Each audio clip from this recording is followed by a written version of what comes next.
Afternoon, VC. Dave here. Got quite a lot to show today. Picked up a bunch of great records recently.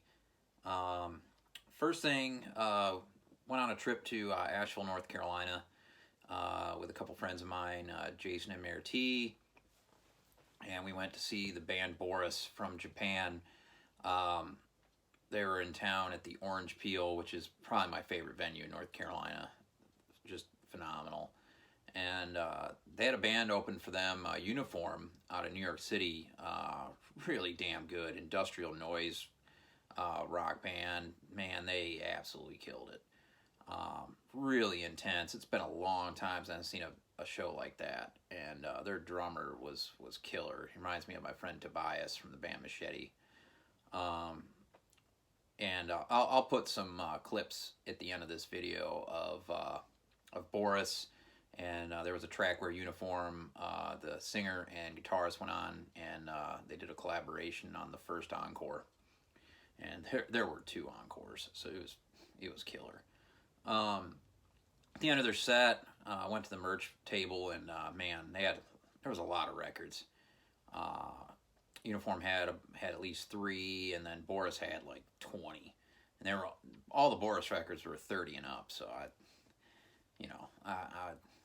I wasn't feeling that, but I did pick up one record from Uniform. I had asked the singer after the show which of the records had most of the songs that they played on it, and he was like, "Oh, this is the one to get." So this is The Long Walk from 2018.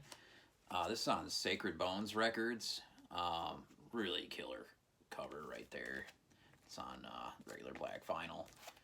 But yeah, it's been a long, long time since I heard anything like this, and really, really cool that this scene is still going on. Absolutely badass. So this Uniform, definitely check them out. It's on YouTube, I believe. Um, and so didn't get to do any digging like I had planned really in Asheville. We were able to sneak into one record store the next day because it was midweek, and we had to get back. But I really wanted to go to Harvest, and it wasn't going to happen. We had their dogs with us, and all kinds of stuff was going on. But got over near Static Age Records and Voltage. Static Age was still closed. They didn't open till probably noon or 1, and we did dip into Voltage, and they had some really cool stuff on the wall.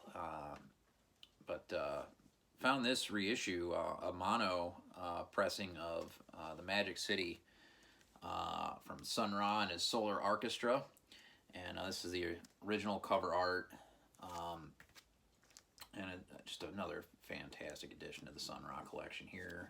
This was really cheap. This might have been, I think it was $15. If it was, might have been 12.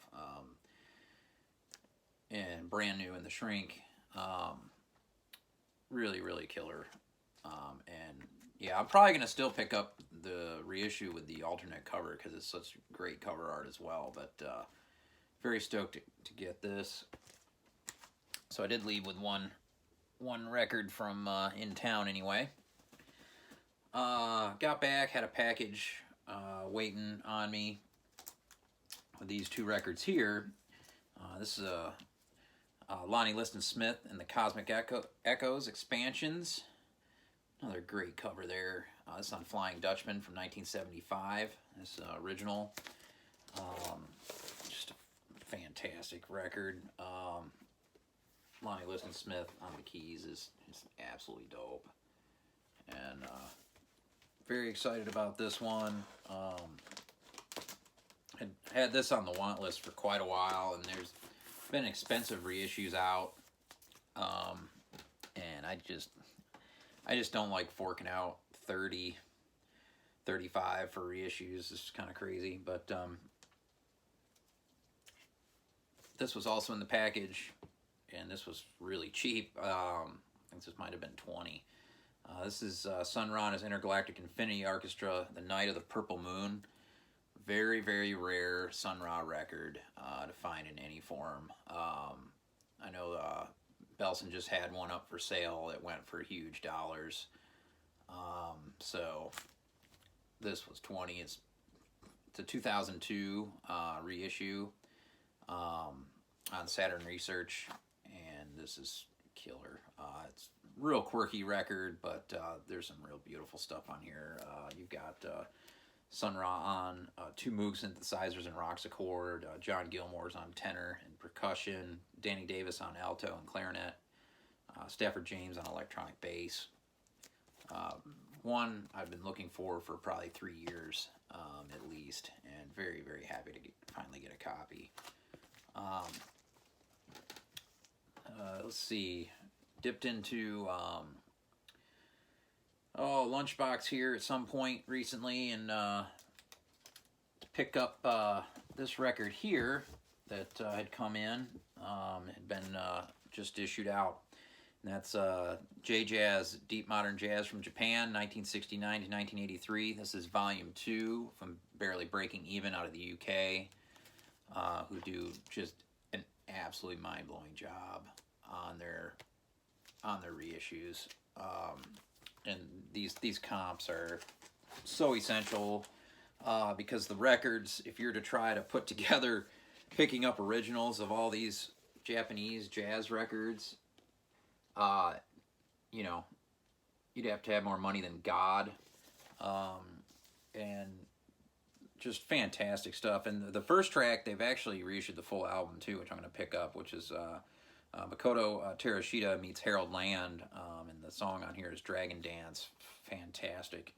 And it's just so well put together. Triple vinyl. It was $20-some for a triple vinyl comp with just the rarest of killer jazz from Japan. You can't go wrong. Definitely pick this up. I've got Volume 1, which is amazing. Led me down a bunch of different roads, checking out artists I had no clue of. And then had to grab this. This was in the new arrivals. It's an original pressing of James Brown, It's a Mother. I think this is from '69. Could be wrong on the year, but awesome cover. Oh, and it's got Mother Popcorn's Part 1 and 2, which I have on a 7-inch that I got as VCLT from Mary Roden down in Bama. And just killer James Brown. Don't need to say much about that, but King Records. Always try to grab these Brown OGs whenever I see them. Awesome. Next record comes from the Polish underboss, Mr. Minko, up in Connecticut. Another huge one off the want list. Man, and it's a reissue, but I could care less. And I spun this last night. It sounds freaking killer. This is Alvin Jones and Richard Davis. Heavy sounds. One of my favorite Impulse covers. Killer songs on here. Raunchy Rita. And, man, Gatefold, of course. The sax on here. I know this is a Alvin and Richard Davis featured album, but, man, Frank Foster. Wicked on this record. Absolutely love his playing on here. This is essential jazz album to have in your collection if you can find a copy. They're hard to find, they're expensive, and they're hard to get in good condition. But this one fits the bill very nicely. Thanks again, Tom. You are the absolute man. Next, this is an amazing record. Going to be up there for my album of the year easily.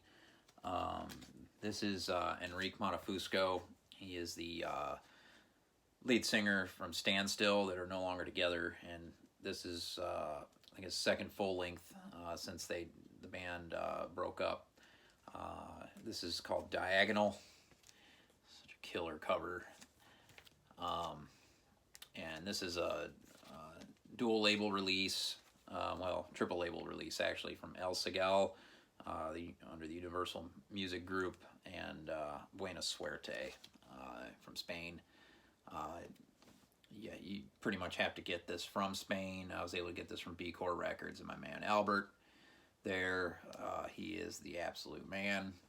I tried to get some KLS 7 inches. They're a freaking insane noise rock band. Their songs are like 30 seconds long, wicked, but they were sold out. So, but this had been on my want list for a few months, and I was able to pick it up. It's a beautiful, beautiful record, more than towards the Spanish folk end of things, and highly recommend checking this out. I posted this on Facebook. Definitely going to be up there for my album of the year. Very happy to add it to my Spanish collection, which is it's one of the biggest outside of Spain, from what I've been told from some of the artists on the label. And all the music coming from there is really, really amazing right now. There's a couple new Ramon records I still need to pick up, among others, but really stoked to get this. Hopped into Repo yesterday, and they'd had a couple copies of this for years, just sitting on the back jazz wall, and I just never picked it up for some reason, and finally was like, man, I need to grab this. There's only two left. I mean, it was a record store day exclusive, only 2,500 copies, and that's they've got one more. If you're in the area, you need to go grab it. It's Sunhwa Spaceways on ORG Music, and spun this twice already. This is phenomenal. There's some unreleased live material here, and you've got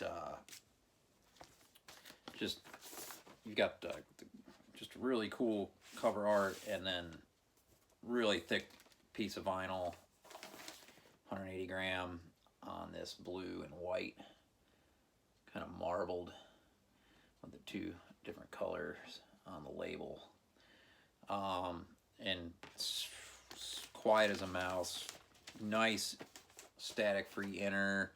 Everything about this was done really well, and the music is amazing. There's times where the drummer's allowed to go off, and absolutely love it. Miss Tyson's on vocals here, and the really like almost out of tune but in tune vocals that are just so cool. I absolutely love this. Highly recommend it if you can find a copy. It's from, I think, from 2016, so it's been 3 years. And funny, Steve in the shop was like, I can't believe these are still here. So today was probably one of the final pop-ups that Dylan at Noble Records is going to do here at Divine Barrel Brewing. So got down there right before he opened the doors, and yeah, got the Noble Records ball cap here from the last one, supporting the man. And he's going to open a shop up in Matthews, just up the way from where I currently reside. So very stoked about that. I mean, it's going to be like not even 10 minutes up the road. So I'm in all kinds of trouble. I'm already living next to Repo, and then he's going to put, man, I'm going to be hurting. But well, at least my wallet is. But yeah, went down to support, and man, found some killer records as always. Found 3 today from Dylan, and the first, I just couldn't believe I saw this in the bin. And that's Bunny Wailer Protest, original UK pressing from 1977. Just spun this. This is fantastic. Moses Children, first track, easily my favorite. Johnny Too Bad, the last track's also really damn good. Awesome, upbeat reggae. You've got Peter Tosh on guitar here. Fantastic. So just stoked really on that, and then found this for $10 on the Blue B label from Blue Note. This is a reissue of Cannonball Adderley Something Else. This is basically a Miles Davis record, to be honest. But one I still don't have in the collection, as far as any early pressings with the black cover. All I've ever run across are the 75th anniversary reissues, and I've kind of tried to stay away from those as much as I can. And this will suffice for half the cost of one of those reissues. Sam Jones, Hank Jones, Art Blakey on the drums. Fantastic. I've had this, one of the first jazz CDs I ever bought. I still have the CD. So very stoked to get this for a killer deal. And then this one, essential to add to the Coltrane collection. This is John Coltrane featuring Pharoah Sanders live in Seattle. This is 1971 2 LP. This is an original on Impulse, ABC Records. This is some serious free jazz, very intense performance. This one you got to be in the right frame of mind to take in, but one that I definitely needed to pick up and was a really good deal. So yeah, very, very stoked. Again, stick around. I'm gonna put up some clips of Boris, real killer trio from Japan. Anyway, everybody, hope everybody's well. Peace.